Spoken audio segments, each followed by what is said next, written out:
What's up, y'all? It's just Rondo. Welcome to my channel. We're just over here today to get into this latest episode of The Real Housewives of Beverly Hills. It's season 14, it's episode 10.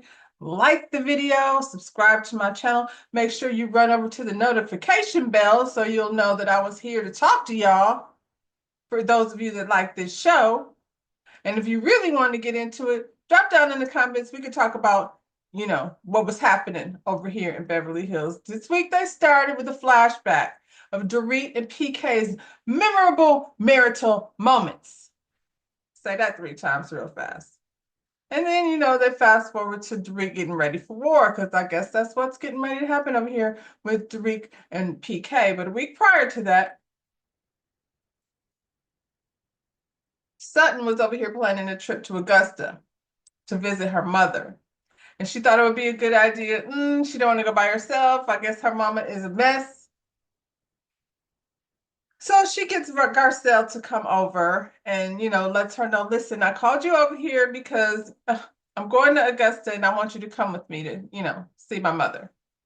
And Garcelle's like, yeah, well, we should probably invite Kyle because we're going to need some reinforcements and backup if we're going to go over here dealing with Reba. Now, I don't know anything about Reba. I think, we've seen her in a past episode or two, but clearly they've heard because they are concerned about what this trip might be like. They didn't say, oh, that sounds fun. They like the part about seeing Augusta and where Sutton grew up, but nobody seems really excited to meet Miss Reba. Sutton says she's not inviting the other ladies because this is a personal visit for her, and she not really want to get everybody involved. She didn't invite Kyle. That was Garcelle's idea, but it is what it is. Bose goes to visit Dorit, and what are we going to talk about? What do we always talk about? We're going to talk about PK and Dorit's divorce, because here we are still talking about it, child. Bose says she had a good time over at the beach, and Dorit was like, yeah, she had a lot of fun, except for that part where Sutton tried to shut her down when she was telling the story about how her son read up on Instagram that her and her husband were going through things and he thought they were getting a divorce. And so she texts PK to tell him that that's what their son said, and he did not respond. So she hit him back the next day and was like, really, PK? And he said he was at a friend's wedding and for her to have a nice day. I mean, I believe it. So Kyle, is this the sweet PK that everybody on these franchises are getting a divorce. Some, you don't know if they're doing it for real or not. I just feel like if I was married, I definitely wouldn't be playing around pretending like I was getting a divorce. And then some of the things that she's saying makes a lot of sense because it's what a lot of women do. Bose wants her to be prepared. She's like, what if he comes back here and, that's what he's planning? He's planning to separate. Are you preparing for that? Have you talked to a lawyer? Have you talked to Sutton? Because she dang sure know what to do. I feel like as much drama that Sutton and Dorit have had, she might feel like she needs to consult with her to, not let her all up in your business, but, getting some suggestions because she knows what route to go to get the money. Dorit seems to be operating still under like we're separating to figure out how we're gonna get along, but PK is not that. PK is gone. He is single PK over there in his condo next door to Mauricio. Bose and her man Keely go out for dinner. So we've seen Keely a couple of times. Listen, they're discussing how their relationship is on the fast track to fertility. And did Keely come into this relationship saying he wanted a baby, or did Bose because it's been 15 years. Her daughter is 15 years old. I don't know what she's been doing, since her husband passed away, but I feel like she said it's been at least 10 years. So has she been out here trying to get a baby, or is she just considering it because Keely said he wants one, even though he has never had any and he's damn near 50? Now all of a sudden he wants to be a father?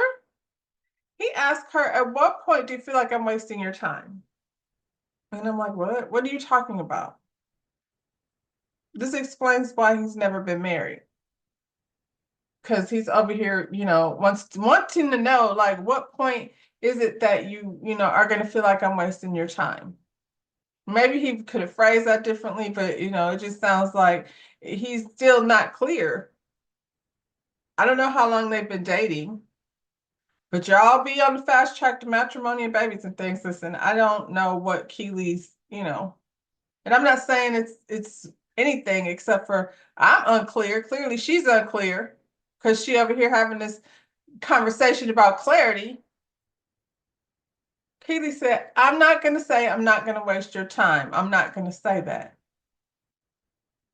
So these are where the red flags start swerving around because I'm like, what do you mean you're not going to say you're not going to waste your time? I feel like if you, at this point, you should be doing your relationships intentionally, like with plenty of clarity. What is it that you still need to learn at this big old age? You see this, beautiful woman, and she's wealthy and smart and there's a whole lot of positives boxes to check over here. She's mature, and so at this point, having a baby, like she don't really have to do that, but you say you want to do it. I'm exhausted just saying this, girl. I don't even know. She should take all that shit off the table and just say, I'm in a relationship with this dude and we'll see what happens. Won't be no babies happening over here because he's unclear about how much time he needs to be wasting before decisions are made. And she's saying she's 47. Now would be the time. But why would you want to be married to somebody that just is not clear about? They both agree that they would like to be married before they have a baby, but they also sitting over here acting like they're 32. And they got another 10 years to figure it out. Kyle and Mauricio are on a date at the gun range because now Kyle is a fragile little flower that might, need to learn how to protect herself while she's in that alone in that big old mansion. And she might need to because if it's easy to get in her house, all you got to do is ring the bell and say you're Amazon. She might need some protection. So figure out how to teach her how to, protect herself. Seems like she's done this before. She didn't seem like this was her first time. Maybe she just needed to polish up. I feel like somebody that's constantly wearing a cowboy hat would already know how to, you know, pow pow. In this moment, watching these two together, honestly, it feels like neither one of them are clear on how to move forward. They're definitely not in the same space as PK and Dorit because Mauricio is trying to positively separate. What did they call it? Conscious uncoupling, or however they doing the thing over here. They're not doing it the same way PK and Dorit are doing it. So Mauricio said he was over at his condo, with some eggs and some tomato soup. And I was like, Mauricio, you're taken out from all those lovely restaurants that you're not eating potato soup and eggs. Stop it. And you might have a Pop-Tart over there untying your DoorDash into some fancy dishes. Kyle is in that big old house, the family house. She has nothing but memories. So moving forward, Kyle, get yourself a little condo. Them girls, I mean, you and Portia can get a little condo and figure that out. All y'all have is houses. He's the real estate man. Please find yourself another space. And she got that space for her dogs can run around and stuff. And I'm just saying. She need to start figuring out what she gonna do with herself because the girls, they don't want to hang out with her. Mauricio, he's trying to be nice, but his patience is probably only gonna last so long. So find something to do. I don't know. They've been together for forever. I feel like both of them are probably going through something. We don't know what it is. And it can't be that easy to undo it. One thing I am glad about is that they're trying to figure out how to undo it without being nasty to each other. I hope they don't get to that point. So the ladies are off to Augusta, and Garcelle thought she was finna fly comfortably in a private jet, but unfortunately for her, something got her catching a red eye down to the commercial airlines. Garcelle, we're just going to Augusta. We're not private jetting and all of that. Get your life together. Now you gotta beach house and you think you can only fly private, relax. They get over there. Sutton's house looks like a little plantation home, but this is the type of home I would expect someone like Sutton to own over in Georgia. Oh, child. I wonder if Garcelle felt away walking through that home. You know what I'm saying? Clearly, Reba did. That's the vibe I was getting. I don't know. Maybe it's just me. Maybe I'm being sensitive based on the times that we're living in, but it seems like Reba wasn't really feeling Garcelle like that, like that. She just knew it was in her best interest to be polite. It's a very nice house. The rooms are beautiful. They're set up very beautifully. And, as an other home, it was much bigger than any home that most of us will ever live in.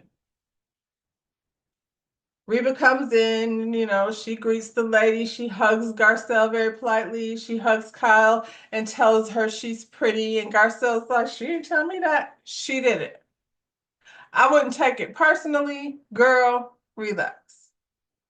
I feel like she knows that you or Sutton are friends for real. And she's probably concerned about, how honest Sutton has been to you about her.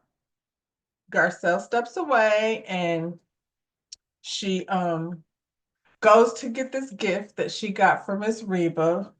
She buys her a scarf. They have this little snarky exchange, even as they're exchanging gifts. And she opens the box and she's very underwhelmed. Garcelle is again feeling away, talking about maybe I should have brought her nothing like Kyle didn't. Don't bring Kyle in this. Nobody told you to bring that lady something for her ungrateful ass. You bought a rich old white woman a scarf. What did you want? You wanted her to be like, oh, thank you. Now you sound like your friend Lisa Rinna. Kyle's sitting over here like, y'all asked me to come over here. You said this lady was special. She seemed like it. Hmm. Garcelle and Reba have a very it's an interesting dynamic between the two. I'm gonna say that and I give him warm and fuzzy, but Reba don't give warm and fuzzy. She's not that kind of mother. She ain't even warm and fuzzy with Sutton, clearly. Reba invites the ladies back to her house because she got a house behind Sutton's house. She said when she saw that house, she was like, this would be perfect. She could live over here by close to the kids. And I think that makes sense because when you have young children, it's nice to, know that their grandmother is right there in the house behind. And I'm assuming that Sutton's ex-husband, who I guess her mother is very, attached to and thinks very highly of. He's the one that's responsible for why this lady has this other house. Garcelle comments on how, oh, your grandchildren are so sweet and they're so smart. And she's like, yeah, they're smart. But the boy, I don't remember what his name is, but she said he's weird. And I'm like, Reba, you're weird. So that's, wow. Garcelle says, I got a weird one too. Now I asked my daughter, she said that she doesn't find weird to be an insult, I guess, something that people this generation has become comfortable with. I don't know that any kid wants to hear their grandmother call them weird, and I don't think she was using it as a description. It seemed like an insult the way she said it, but I could be wrong. And I don't know which one of Garcelle's kids is the weird one, but Reba says she know because she already saw him. They're bringing kids in it and all kinds of nonsense. I thought we didn't talk about kids. Now we're calling them weird. Dang, Grandma. Kathy has a little dinner party because, why not? The other ladies have to have something to do so they can film. So nothing like a good old Kathy party. She's not Reba. She's different than Reba. It's like entertaining versus scary. She has who came over? She has Erica Jane and Bose and Dorit. They go over, It's always a little fancy situation over there at Kathy's house. It's so funny. When Kathy invited Bose, she invited her FaceTime. And one thing Kathy does know how to do is how to use FaceTime. That's how they call each other. Don't call me FaceTime. I don't like it. I can hear you. Just ask me what you want. I don't need you to FaceTime me when you call me. But Kathy does. She wants to FaceTime. I mean, it's a TV show. Maybe that's why she's doing it. But she was admiring Bo's necklace. And she said, are those puka shells or pearls? And I was like, Would Bose even be wearing puka shells? I mean, I guess maybe on a vacation. I don't know. I'm not saying she feels like she's above it, but she's very fancy, Miss Kathy Hilton. Pearls is a possibility, but she said, no, baby, these are diamonds. And I was like, well, there's that. Did you catch that, Miss Kathy Hilton? It was diamonds. So, anyway, I'm sure Bose would enjoy your fancy party. Kathy and Erica are over there trying to figure out why they weren't invited to Augusta. Erica, you and Sutton are not friends like that, like that. So I don't even really think you care about going to Augusta with Sutton and Kyle and Garcelle. I'd rather go to Kathy Hilton's house and then I could drive back to my own house. I'm guessing her total was 37,000 for her redecoration. I mean, I guess this is different kind of money. I just, it's not her house. Hopefully she got a lot of fancy things she could take with her. You know what I'm saying? And not really investing that much in a rental anyway. Having Reba and Kathy together might be a bit much. Kathy, I don't know, why would you think you would be invited? But Sutton and Kathy, I guess, are friends outside of this, outside of the show. So, you know, like I said, Sutton said herself she wasn't trying to juggle all that. Her mama is a lot. She gets her all stressed out, and she only probably really wanted people around that she felt comfortable with. Kyle got pushed on her. She didn't even really want her to go. Sutton and the ladies go out to dinner at this place Luigi's over here at Augusta, and Garcelle shares with Sutton that, she talked to Erica J and they were hanging out, and Erica J felt like this experience might be one, that's good for the sisterhood. Oh, was that a dig talking about the sisterhood, Erica J? See, that's what I'm talking about. Sutton was like, this ain't for the sisterhood, child. I'm over here about to have a stroke that I have to deal with Reba in the first daggone place. And I'm wondering why she had to go. I'm wondering if she had to go there to take care of something specific with Reba. And she was like, please go with me because this lady stresses me out. I feel like that could be what it was. Why we're here with Reba. She might as well film so you can see what's really tea. She says, Sutton says that people compare her to her mother. That's terrible when you feel the way she feels about her mother. But I can't see, like, I don't know that she's like her mother, but you can see the similarities in how somebody like Reba would breed someone like uh Sutton. And she like craves these friendships, but then she be stepping on people like her mother does. It's a combination of something weird.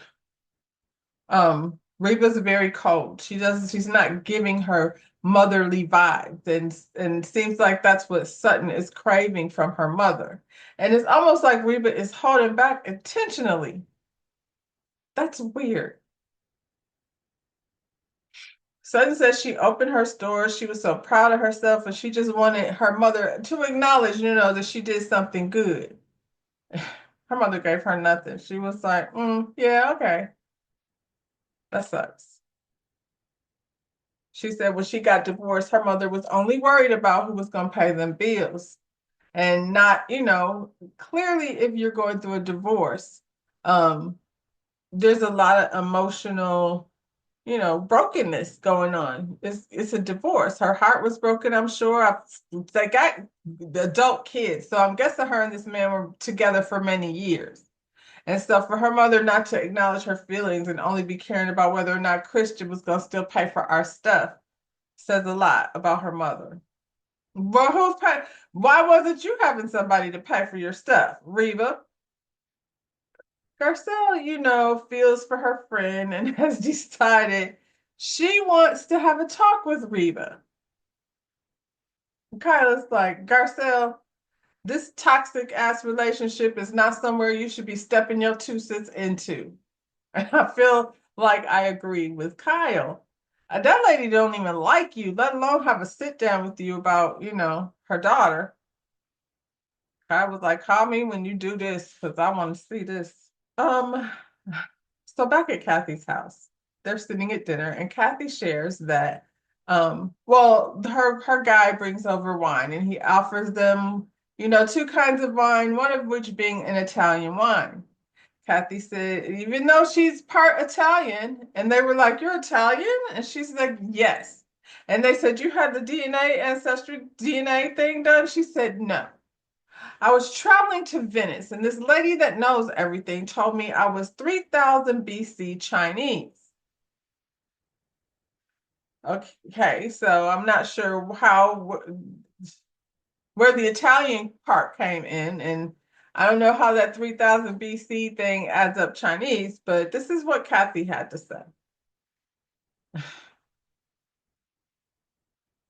Bose asked Kathy, like, what's going on with Kyle? I mean, I know this is your sister and everything, but I feel like Kyle is cold to me. And she also feels like it's because she has, forged a relationship with Dorit. I mean, possibly seems like Kyle likes people to take her side. One thing about Kyle, she needs you to be on her side. So, yeah, that may have something to do with it. Um, and then there's that whole thing where you were like, "Hey, read that text in front of everyone." That might have something to do with it too. Kathy says Kyle is going through a traumatic time, with whatever is going on with Mauricio. You can't even say they're going through a divorce. They're separated, and for her, that's a big deal. So she's probably not being her best self. But she was like, but she's a Capricorn. She will give you anything. Like Kyle ain't really been giving. You know what I'm saying? I don't know. And all the things that she's giving right now in terms of I don't know what you would call it. She definitely holds herself to a different standard than she holds everyone else.